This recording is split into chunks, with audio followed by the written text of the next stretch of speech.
Hello guys, welcome back again sa ating YouTube channel, no, The Action Man. Una sa lahat, mega love shoutout po sa lahat ng mga kakamping at sa mga hindi man mga kakamping. Kung interesado ka sa video ito, patapusin mo na hanggang dulo at huwag nyo nang kalimutan na i-like at i-share ang ating video para malaman naman ang iilan sa ating mga kababayan na nagtutulog-tulugan sa katotohanan. So muli naman nagbabalik ang nag-iisa nyong host na si The Action Man para magbigay ng komentaryo at reaction sa mga mainit ng issue ng bayan. So ito ho mga ka-action, mga kakamping no, gusto ko lang po na i-share sa inyo. Hindi pa rin tayo natatapos sa issue ng Kibuloy. Siguro nabalitaan nyo naman mga ka-action, mga kakamping, na may isang kaso na isinampa sa Davao laban kay Pastor Apollo Kibuloy, na kung saan hindi po siya makapagpiyansa kapag ito ay mapatunayan. Eto po mga ka-action, ito ang kaabang-abang na eksena sa pag-aresto dito kay Pastor Apollo Kibuloy. Ayon sa Police 11 ng Davao mga ka-action, handang-handa na po sila na arestuhin si Pastor Apollo Kibuloy kapag mai-transfer na ng Sergeant at Arms ang nasabing arrest warrant at kung ma-receive na po nila mga ka-action.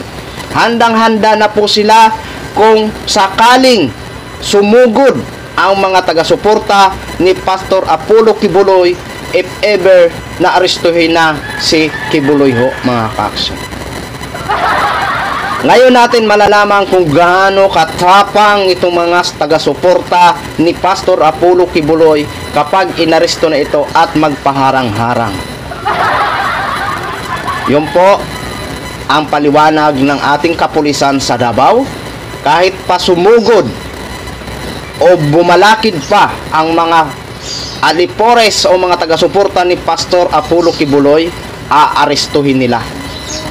Walang makapagpigil. Yan ang mga magigiting na mga kapulisan. Palakpakan. Eto po, panoorin po muna natin ito mga ka-action. Nakahanda na ang mga pulis sa Davao upang asistihan ang Senate Sergeant at Arms sa pag-aresto kay Apollo Kibuloy.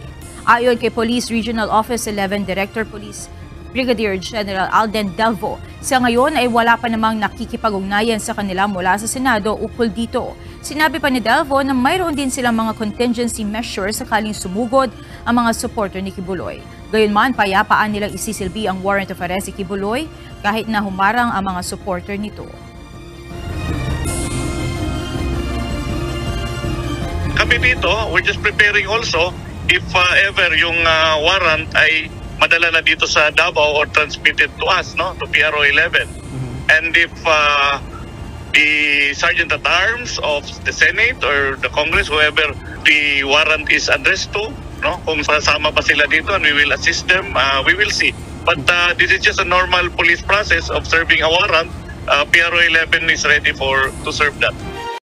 So yun na ho mga ka-action, mga kakamping no, napakinggan na po natin ang paliwanag ni Brigadier Alden Delvo ho mga ka-action. Maraming salamat po sa iyo Brigadier Alden Delvo. Ngayon pa lang magpapasalamat na ako sa iyo.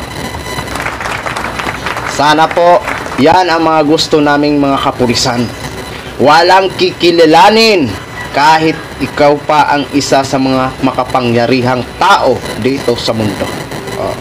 Yan ang tama. Magkasala ka, dapat kang arestuhin, dapat kang managot, diba? Kaya maraming salamat kung yan ang gagawin nyo.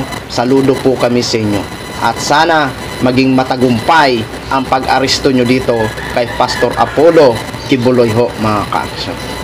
Hindi po tayo titigil sa pag-iingay dito, diba?